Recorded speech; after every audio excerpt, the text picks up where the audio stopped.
अभिनय और अलंकारों का निरूपण। अग्निदेव कहते हैं, वशिष्ठ, काव्य अथवा नाटक आदि में वर्णित विषयों को जो अभिमुख कर देता, सामने ला देता, अर्थात मूर्त रूप से प्रत्यक्ष दिखा देता है, पात्रों के उस कार्यकलाप को विद्वान पुरुष अभिनय मानते या कहते हैं। वो 4 प्रकार से संभव होता है। उन चारों अभिनयों के नाम इस प्रकार हैं: सात्विक, वाचिक, आंगिक और आहार्य। स्तंभ, स्वेद आदि सात्विक अभिनय है। वाणी से जिसका आरंभ होता है वो वाचिक अभिनय है। शरीर से आरंभ किए जाने वाले अभिनय को आंगिक कहते हैं तथा जिसका आरंभ बुद्धि से किया जाता है वो आहार्य अभिनय कहा जाता है।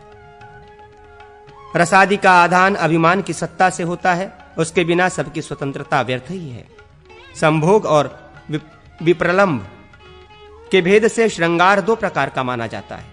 उसके भी प्रच्छन्न एवं प्रकाश 2 भेद होते हैं। विप्रलंभ श्रृंगार के 4 भेद माने जाते हैं: पूर्वानुराग, मान, प्रवास एवं करुणात्मक। इन पूर्वानुराग आदि से संभोग श्रृंगार की उत्पत्ति होती है। वो भी 4 भागों में विभाजित होता है एवं पूर्व का अतिक्रमण नहीं करता। यह स्त्री और पुरुष का आश्रय लेकर स्थित होता है। उस श्रृंगार की साधिका अथवा अभिव्यंजिका रति मानी गई है। उसमें वैवर्ण्य और प्रलय के सिवा अन्य सभी सात्विक भावों का उदय होता है। धर्म, अर्थ, काम एवं मोक्ष, इन चारों पुरुषार्थों से आलंबन विशेष से तथा आलंबन विशेष के वैशेषिक से श्रृंगार रस निरंतर उपचय वृद्धि को प्राप्त होता है। अभिनेय श्रृंगार के 2 भेद और जानने चाहिए: वचन क्रियात्मक तथा नैपथ्य क्रियात्मक। हास्य रस स्थायी भाव। हास्य के 6 भेद माने गए हैं: स्मित, हसित, विहसित, उपहसित, अपहसित और अतिहसित। जिसमें मुस्कुराहट मात्र हो, दांत न दिखाई दे, ऐसी हंसी को स्मित कहते हैं। जिसमें दंताग्र कुछ दिख पड़े और नेत्र प्रफुल्लित हों, वो हसित कहा जाता है। ये उत्तम पुरुषों की हंसी है।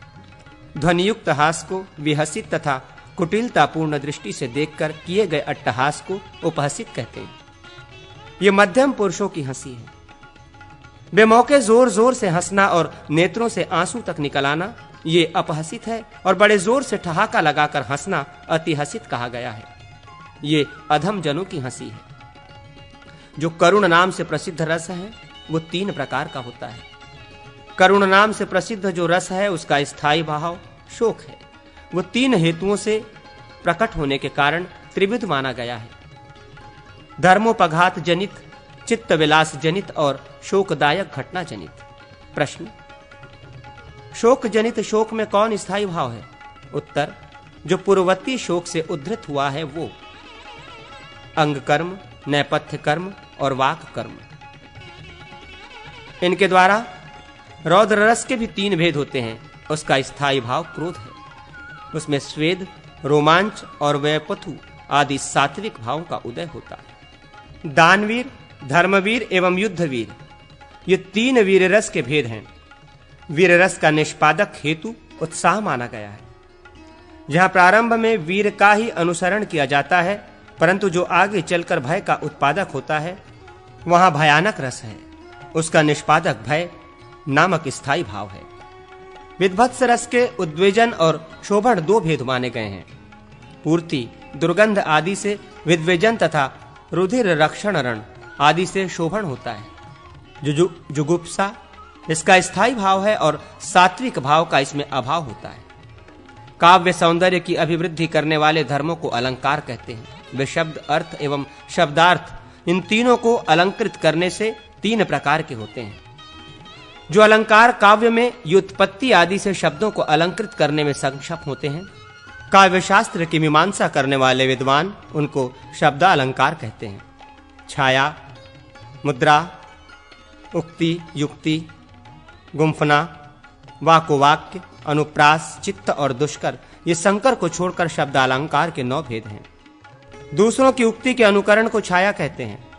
इस छाया के भी 4 भेद जानने चाहिए: लोकोक्ति, छेकोक्ति, अर्भकोक्ति एवं मतोक्ति का अनुकरण। आभाणक कहावत को लोकोक्ति कहते हैं। ये उक्तियां सर्वसाधारण में प्रचलित होती हैं। जो रचना लोकोक्ति का अनुसरण करती है, विद्वज्जन उसको लोकोक्ति छाया कहते हैं। विदग्ध नागरिक को छेक कहा जाता है। कलाकुशल बुद्धि को वैदग्ध कहते हैं। उल्लेख करने वाली रचना को कविजन छेकोक्ति छाया मानते हैं। अर्भकोक्ति सब विद्वानों की दृष्टि से अव्युत्पन्न मूढ़ पुरुषों की उक्ति का उपलक्षण मात्र है। अतः केवल उन मूढ़ ऊढ़ों की उक्ति का अनुकरण करने वाली रचना अर्भकोक्ति छाया कही जाती है। मत पागल की जो वर्णक्रमहीन अश्लीलतापूर्ण उक्ति होती है उसको मंतोक्ति कहते हैं। उसका अनुकरण करने वाली रचना मंतोक्ति छाया मानी गई है। ये यथावसर वर्णित होने पर अत्यंत सुशोभित होती है। जो विशेष अभिप्रायों के द्वारा कवित्व शक्ति को प्रकाशित करती हुई सहृदयों को प्रमोद प्रदान करती है, वो मुद्रा कही जाती है।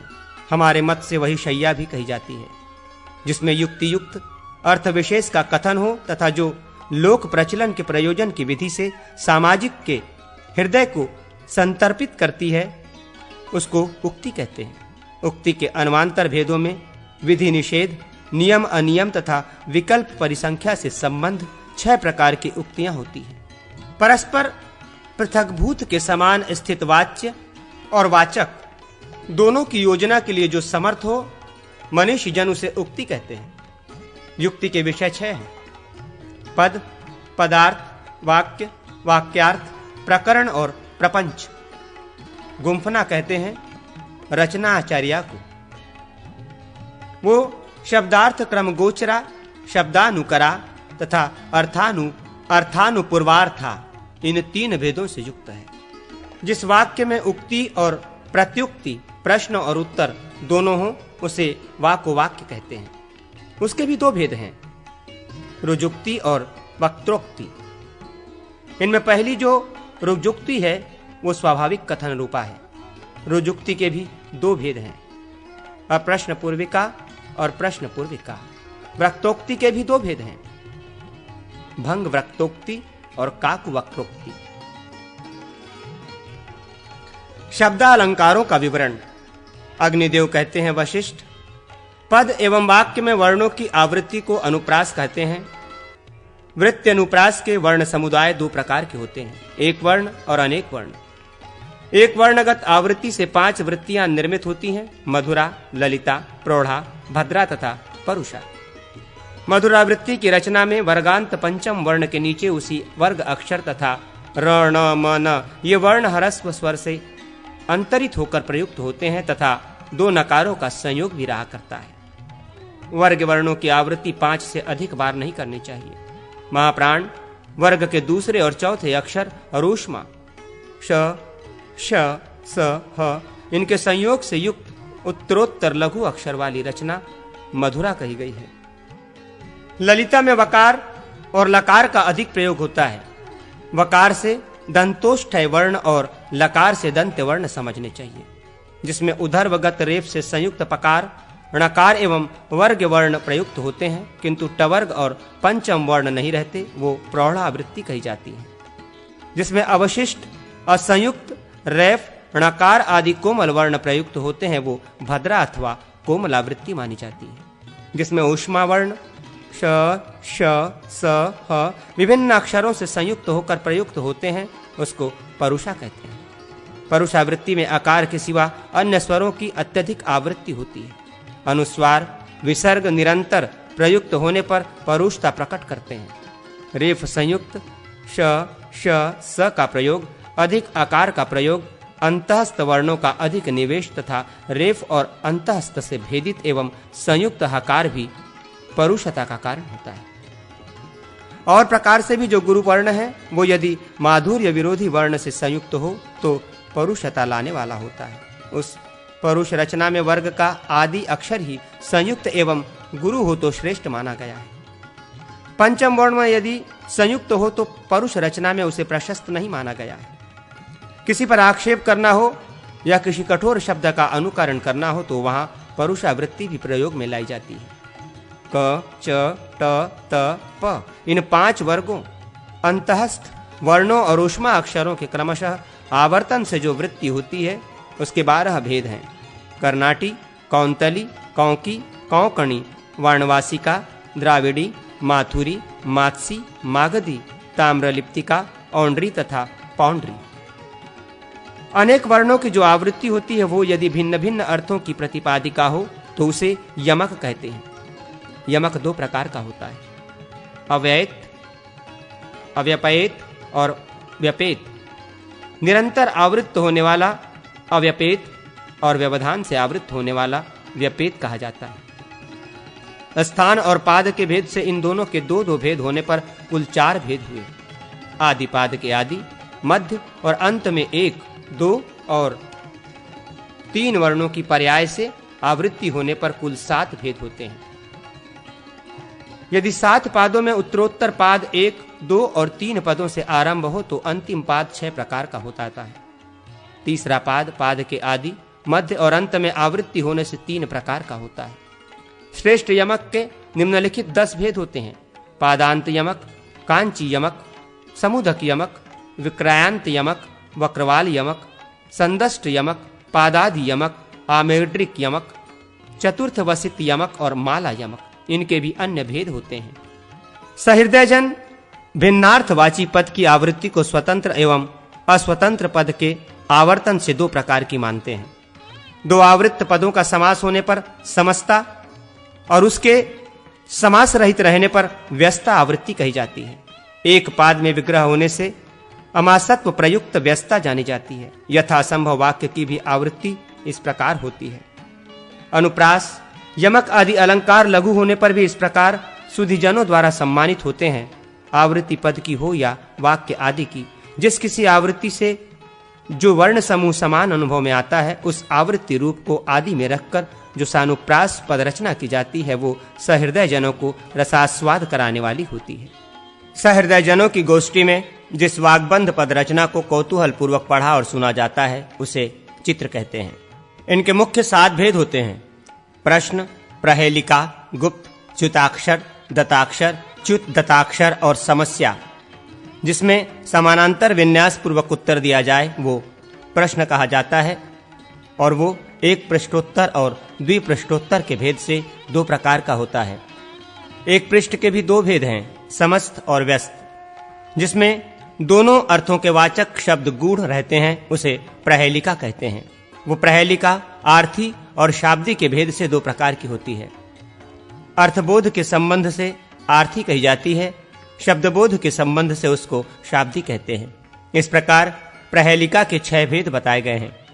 वाक्यांग के गुप्त होने पर भी संभाव्य अपारमार्थिक अर्थ जिसके अंग में आकांक्षा से युक्त स्थित रहता है वो गुप्त कही जाती है। इसी को गूढ़ भी कहते हैं। जिसके वाक्यांश की विकलता से अर्थांतर की प्रतीति विकलित अंग में साक्षांश रहती है वो च्युताक्षरा कही जाती है। वो 4 प्रकार की होती है: स्वर, व्यंजन, बिंदु और विसर्ग की च्युति के भेद से। जिसमें वाक्यांश के विकल अंश को पूर्ण कर देने पर भी द्वितीय अर्थ प्रतीत होता है उसको दत्ताक्षरा कहते हैं। उसके भी स्वर आदि के कारण पूर्ववत भेद है।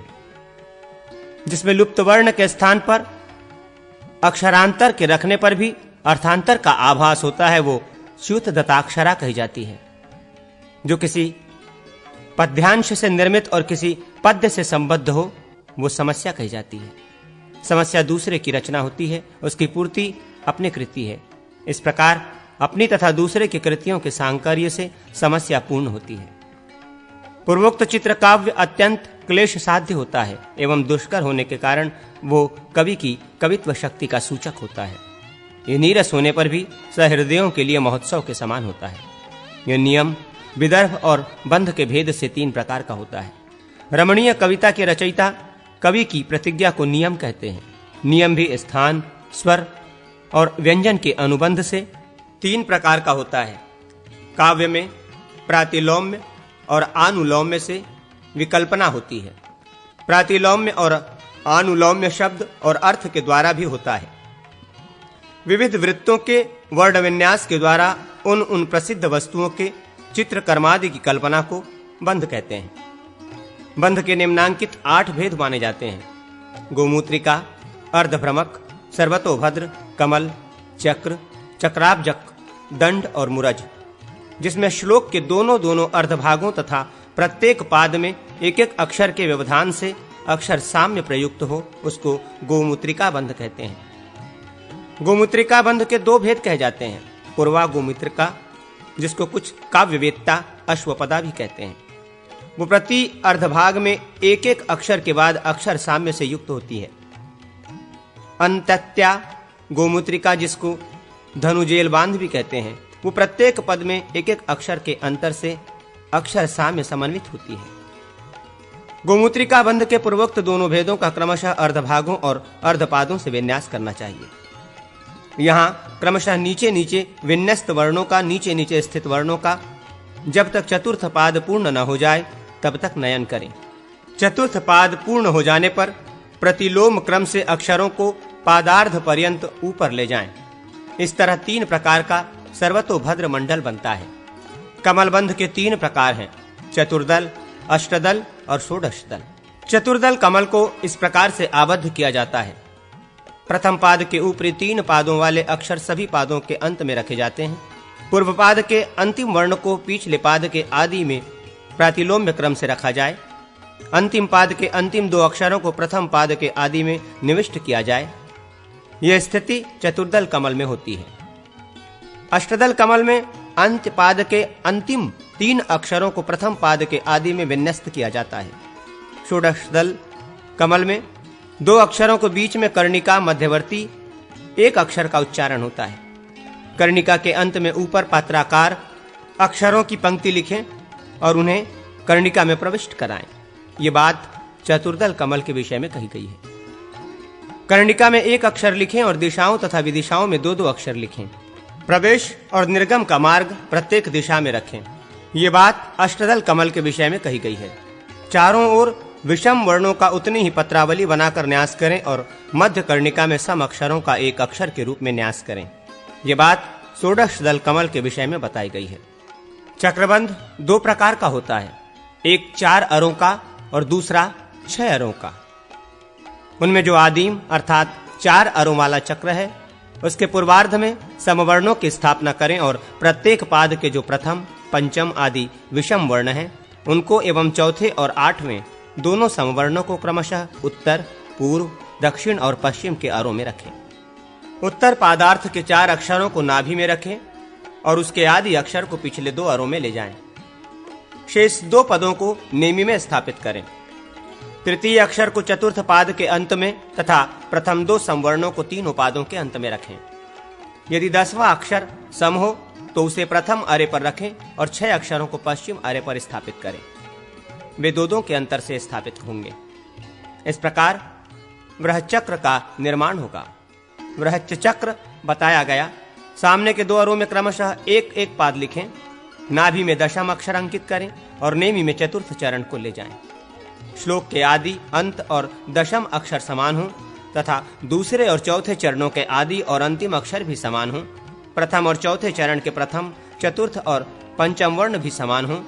द्वितीय चरण को विलोम क्रम से पढ़ने पर यदि तृतीय चरण बन जाता हो तो उसे पत्र के स्थान में स्थापित करें, तो उस रचना का नाम दंड चक्राब्ज बंध समझना चाहिए। पूर्वदल पूर्वार्ध में दोनों चरणों के द्वितीय अक्षर एक समान हों और उत्तरार्ध में दोनों चरणों के 7वें अक्षर समान हों और साथ ही द्वितीय अक्षरों की दृष्टि से भी पूर्वार्ध और उत्तरार्ध परस्पर समता रखते हों। दूसरे, छठे तथा चौथे, 5वें भी एक दूसरे के तुल्य हों। उत्तरार्ध भाग के 7वें अक्षर प्रथम और चतुर्थ चरणों के उन्हीं अक्षरों के समान हों तो उन तुल्य रूप वाले चतुर्थ और पंचम अक्षर की क्रमशः योजना करनी चाहिए। क्रमपादगत जो चतुर्थ अक्षर हैं उनको तथा दलांत वर्णों को पूर्ववत स्थापित करना चाहिए। मूरज बंध में पूर्वार्ध और उत्तरार्ध दोनों के अंतिम और आदि अक्षर समान होते हैं। पादार्ध भाग में स्थित जो वर्ण है उसे प्रातिलोम्य नुलोम्य क्रम से स्थापित करें। अंतिम अक्षर को इस प्रकार निबद्ध करें कि वो चौथे चरण का आदि अक्षर बन जाए। चौथे चरण में जो आदि अक्षर हो उससे 9वें और 16वें अक्षर से पुटक के बीच बीच में 4-4 अक्षरों का निवेश करें। ऐसा करने से उस श्लोक बंध द्वारा मूरज ढोल की आकृति स्पष्ट हो जाती है। द्वितीय चक्र शार्दुल विक्रीडित छंद से संपादित होता है। गोमुत्रिका बंध सभी छंदों से निर्मित हो सकता है। अन्य सब बंध अनुष्टुप छंद से निर्मित होते हैं। यदि इन बंधों में कवि और काव्य का नाम न हो तो मित्रभाव रखने वाले लोग संतुष्ट होते हैं तथा शत्रु भी खिन्न नहीं होता। बाण, धनुष, व्योम, खड्ग, मुद्गर, शक्ति, द्विशृंगाट, त्रिशृंगाट, चतुश्रृंगाट, वज्र, मुसल, अंकुश, रथपद, नागपद, पुष्करणी, असिपुत्रिका, कटारी या छुरी, इन सब की आकृतियों में चित्रबंध लिखे जाते हैं। ये तथा और भी बहुत से चित्रबंध हो सकते हैं जिन्हें विद्वान पुरुषों को स्वयं जानना चाहिए।